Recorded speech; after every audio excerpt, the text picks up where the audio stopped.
apakah hari raya Idul Fitri itu saya terlibat di dalamnya? Yes.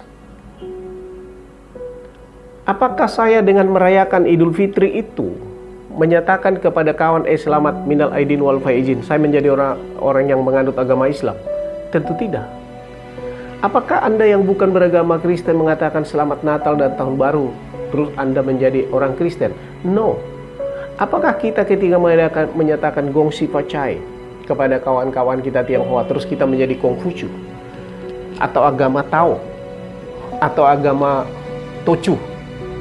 Ada satu hal yang sering tidak dipahami oleh kawan-kawan, ya, terutama mereka yang katakanlah fundamentalis agama, ya, bahwa di luar agama tertentu seolah-olah agama yang lain ini tidak dianggap sah. Bahkan seorang pengacara senior mengatakan, kembali ke channel kita Mr. Lawyer on Fire. Hari ini kita sedang merayakan Hari Raya Imlek. Kita sangat senang. Dan saya salah satu yang sangat senang merayakan Hari Raya Imlek ini karena banyak teman-teman kita dari etnis Tionghoa. Dan saya sendiri dari sejak kecil sudah bergaul banyak dengan orang-orang Tionghoa karena ayah saya sendiri adalah orang yang memang bergaul dan sangat solid dengan orang-orang Tionghoa di Medan. Oleh sebab itu, izinkan saya pertama sekali mau mengucapkan Gongsi Pacai. Selamat merayakan Hari Raya Imlek.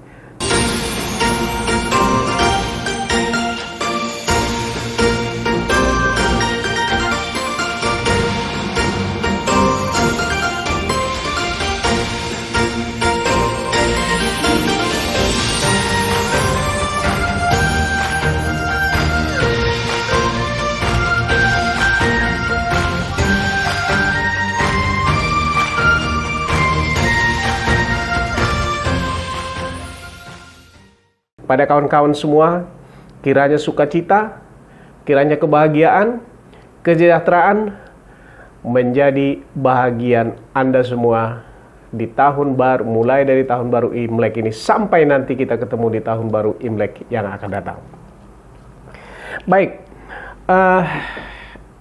menyadari di masyarakat kita masih banyak yang tidak mengerti sebenarnya mengenai Imlek ini, kaitannya dengan hukum di negara kita seperti apa. Maka pada kesempatan ini saya ingin berbagi pemahaman dengan kawan-kawan semua. Tradisi Imlek ini adalah merupakan tradisi budaya yang tidak terlepas dari agama Buddha sebenarnya, ya. Dan ini sudah berlangsung ribuan tahun. Datang ke Indonesia dibawa oleh kawan-kawan kita dari etnis Tionghoa, sehingga mereka dimanapun mereka bermukim, mereka biasanya akan membangun di sana vihara. Sering kita rancu juga antara judul pemahaman vihara dengan kelenteng, ya. Di Indonesia ini kita kalau melihat tempat beribadah kawan-kawan kita Tionghoa, kita sebut di sana ada kelenteng, ya kan? Tapi kadang-kadang kita sebut juga vihara. Nah, ini dua hal yang berbeda, kawan-kawan, ya. Untuk memahami ini, saya sengaja mengunjungi salah satu vihara ataupun kita sebut kelenteng di daerah saya ini, dan lama kami duduk di sana berkomunikasi dengan mereka, meminta keterangan dari mereka. Tetapi sepanjang yang kita coba telusuri, sebenarnya di daratan Tiongkok sendiri, tradisi ini berlangsung secara turun-temurun, dan dari dinasti ke dinasti lainnya. Sebenarnya tanggal tepatnya, ya, berbeda-beda sedikit, tidak jauh sepertinya, tetapi ada perbedaan-perbedaan. Di Indonesia sendiri, ya, saya kembali ke istilah tadi dulu, yaitu vihara dan kelenteng. di negara lain, katakanlah di Singapura atau di Malaysia atau di Vietnam, sebenarnya nggak ada istilah kelenteng. Yang mereka kenal itu di sana vihara, ya, atau di sana juga sebahagian mereka mengenal itu dengan namanya bio atau miao. Jadi contoh, ya, mereka sebut itu kata bio ini, ya, dalam bahasa Hokkien ini satu bentuk penghormatan kepada leluhur mereka, ya, Konghucu, dalam agama Konghucu. Mio juga demikian. Makanya sering mereka sebut tempat ibadah mereka itu adalah mio atau bio, ya. Di Indonesia kelihatannya istilah kelenteng itu muncul oleh orang Indonesia sendiri, bukan oleh orang dari etnis Tionghoa itu. Kenapa? Kelihatannya karena di tempat vihara tadi suka mereka dengar ada bunyi lonceng yang besar, teng gitu kan. Jadi mereka bilang, oh kelenteng, gitu ya. Itu sepanjang yang sudah kita coba cari tahu. Nah, dengan demikian asal usul tentang Hari Raya Imlek atau budaya Tionghoa ini menjadi jelas buat kita sekarang. Mereka bawa dari kebiasaan-kebiasaan leluhur mereka yang bercampur dengan agama maupun keyakinan mereka, lalu mereka terapkan ini di Indonesia. Itu bagian yang pertama dari pembahasan saya pada sore hari ini.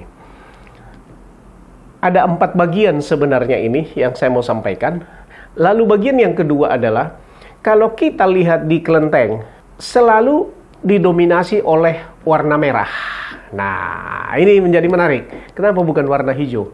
Kenapa bukan warna kuning? Tapi didominasi oleh warna merah.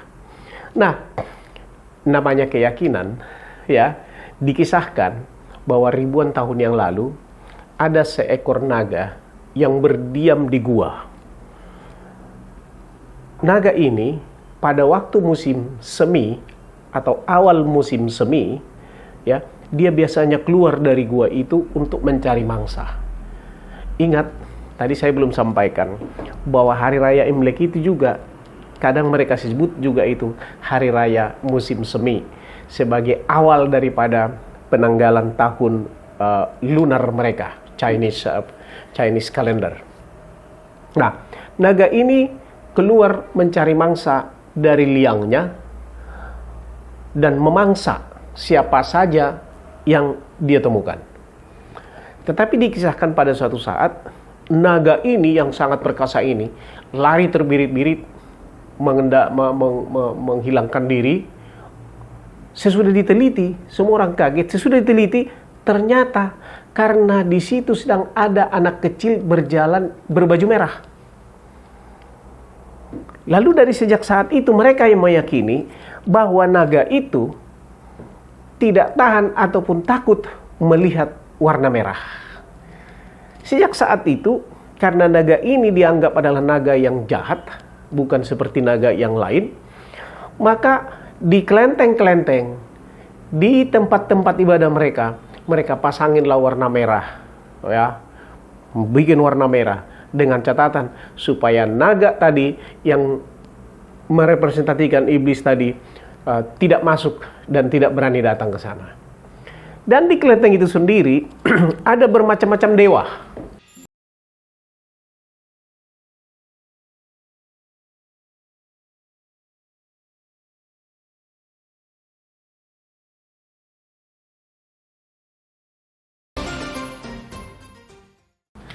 Ya, bermacam-macam dewa di sana.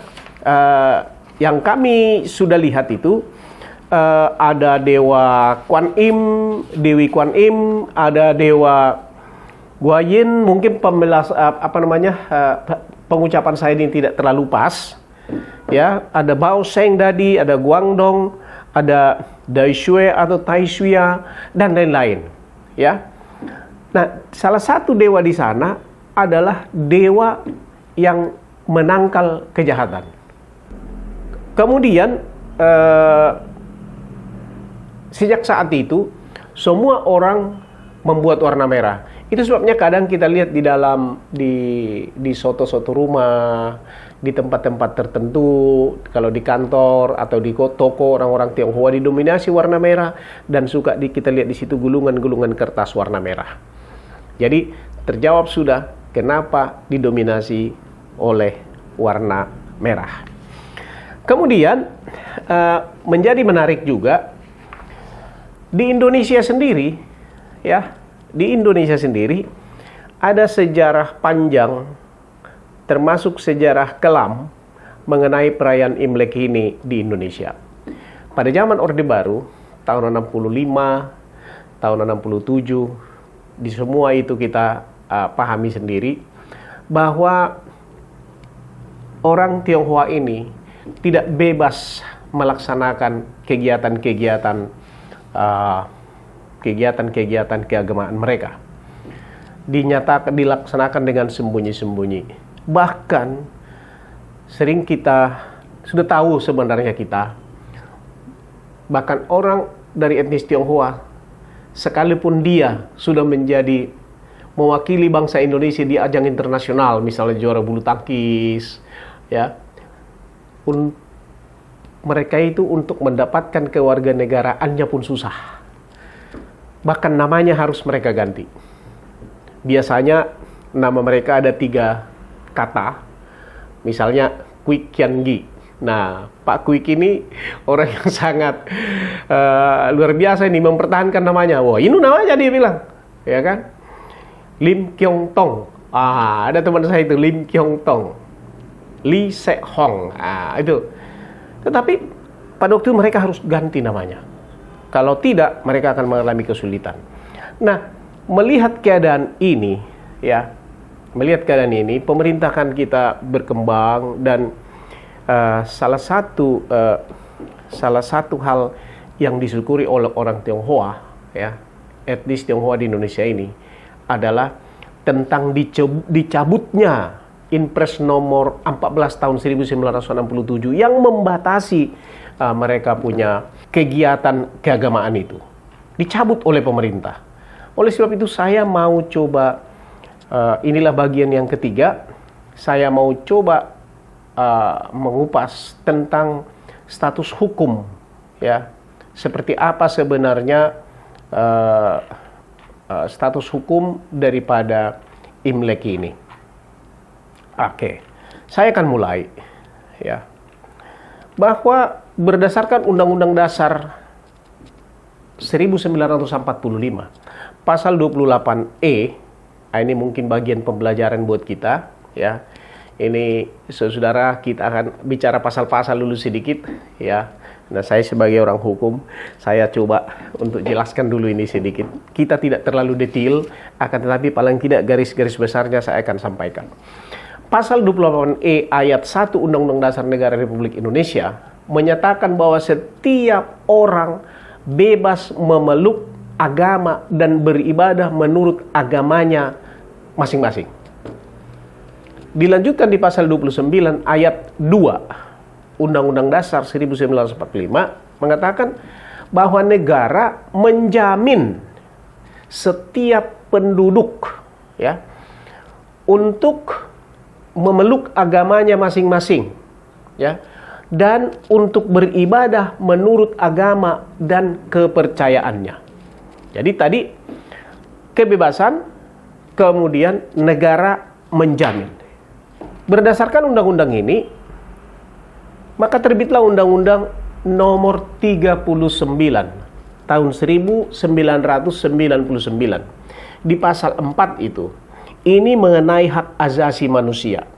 Disebutkan di sana, ya, bahwa hak untuk hidup, hak untuk tidak disiksa, hak kebebasan pribadi, hak pikiran, kemudian hak hati nurani, dan hak beragama, dan seterusnya adalah merupakan bagian yang inheren, yang tidak terpisahkan dari dalam diri manusia itu sendiri.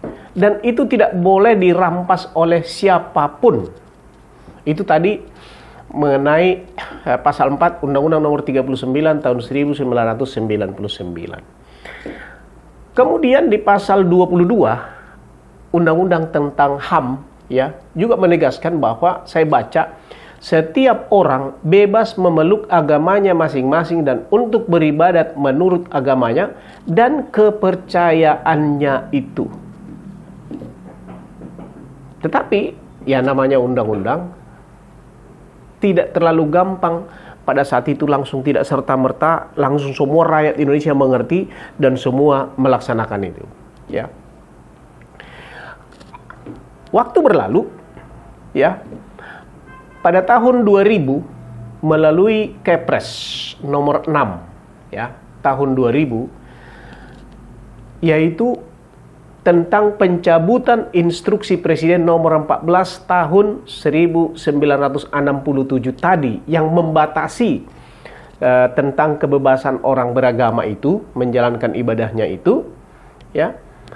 Dalam Kepres itu nomor 6 tahun 2000 itu diuraikan sana ya bahwa pelaksanaan instruksi Presiden nomor 14 tahun 67 tentang agama, kepercayaan dan adat istiadat Cina ya, dinyatakan di sana dirasa telah membatasi ruang gerak warga negara Indonesia keturunan Tionghoa dalam melaksanakan ataupun menyelenggarakan kegiatan keagamaan, kepercayaan dan istiadatnya.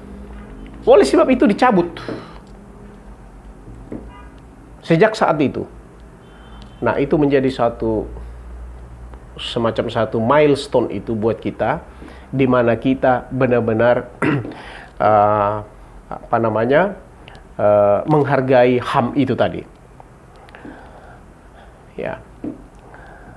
Lalu berdasarkan itu pemerintah membuatlah penetapan Imlek ya melalui Kepres nomor 19 tahun 2002 ya.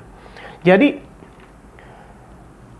ada satu hal yang sering tidak dipahami oleh kawan-kawan ya, terutama mereka yang katakanlah fundamentalis agama ya, bahwa di luar agama tertentu seolah-olah agama yang lain ini tidak dianggap sah. Bahkan seorang pengacara senior mengatakan bahwa agama yang dikatakan di Undang-Undang Dasar 1945 itu yang sah itu hanya Islam, dia bilang. Itu salah. Ya. Itu salah. Tidak seperti itu. Ya, saya tegaskan di sini salah. Ya. Nah,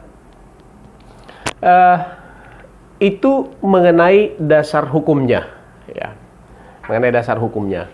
Nah, sekarang itu bagian yang ketiga. Nah, sekarang saya masuk ke bagian yang keempat, yaitu sikap kita sebagai warga negara terhadap perayaan-perayaan hari-hari raya keagamaan di lingkungan kita.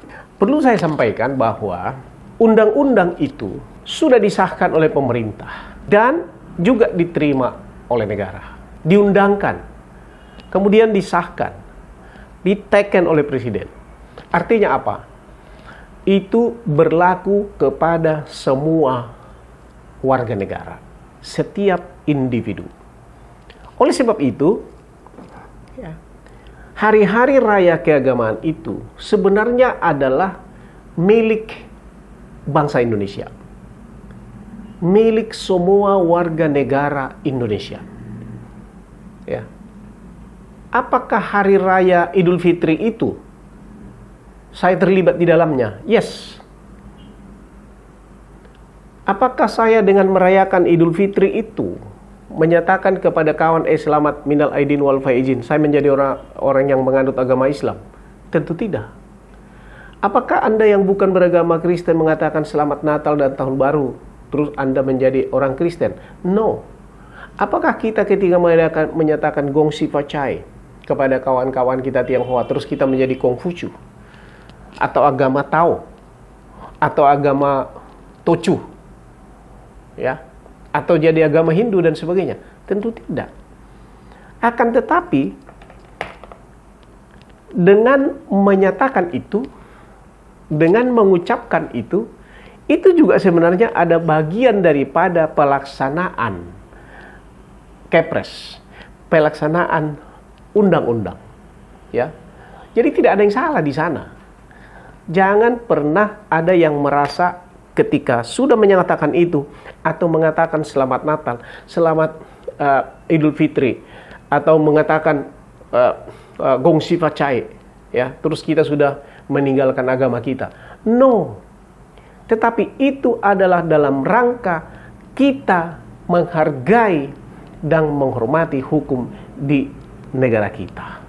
Jadi pemahamannya seperti itu. Jangan dibalik. Ya, kenapa?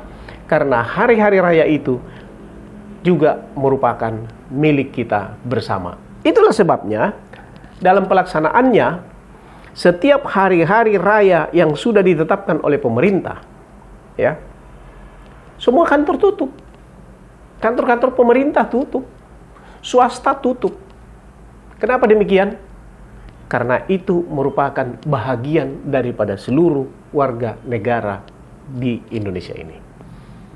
Demikian pemahaman hukum yang saya bisa berikan sedikit pada saat ini.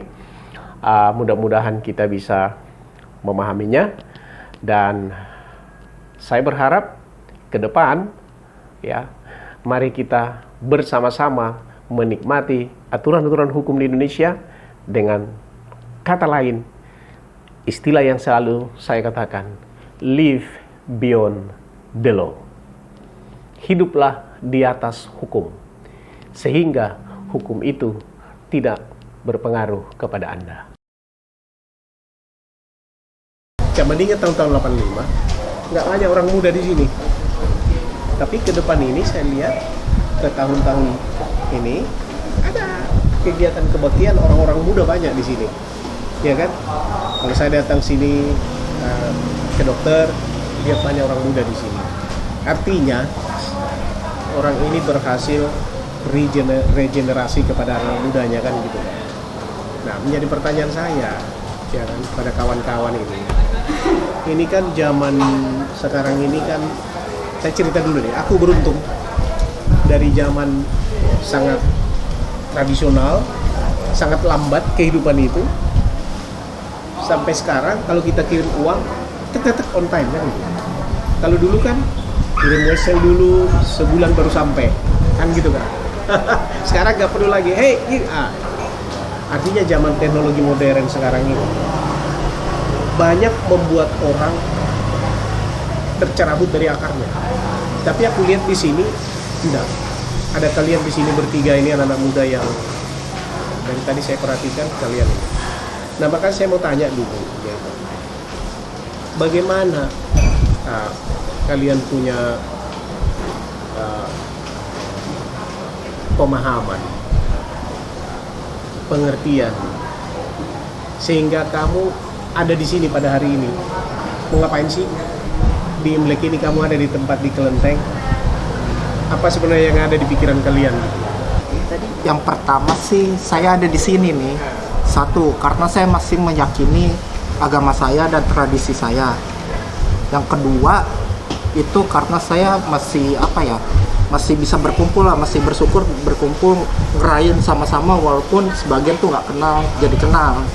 Bertemu di sini ya? Kayak contohnya kayak gini, kan bisa ketemu sama bapak juga, ya dapat ilmunya juga lah sebenarnya dari suatu hal yang pengalaman bapak lah yang diceritain ke saya. Itu aja sih, sama paling di sini ya tujuan saya juga beribadah juga. Meyakini ada keyakinan. Kedua, budaya, memelihara budaya. Artinya tidak bisa terlepas dari situ ya. Yang ketiga, dengan begini bisa bertemu dengan orang lain, saudara-saudara yang paling tidak sepemahaman, kan gitu kan ya. Nah, kemudian bertemu dengan orang lain juga. Lahir di Bekasi, Iya. gitu ya. Sering nggak kesini? Sering ya. Oke. Good. Ada apa yang membuat link? Apa yang membuat kamu sering kesini itu? Apa karena mau ketemu pacar gitu? Sebagai orang muda nih, kan kamu kan dididik, sekolahnya di mana? Saya negeri semua sih. Sekolah negeri. Nah, ini yang menarik. Kamu sekolah negeri kan nggak pernah diajarin gini-gini. Iya. Kan gitu kan? Yang diajari kan mungkin agama Kristen lah, apalah segala macam kan gitu kan.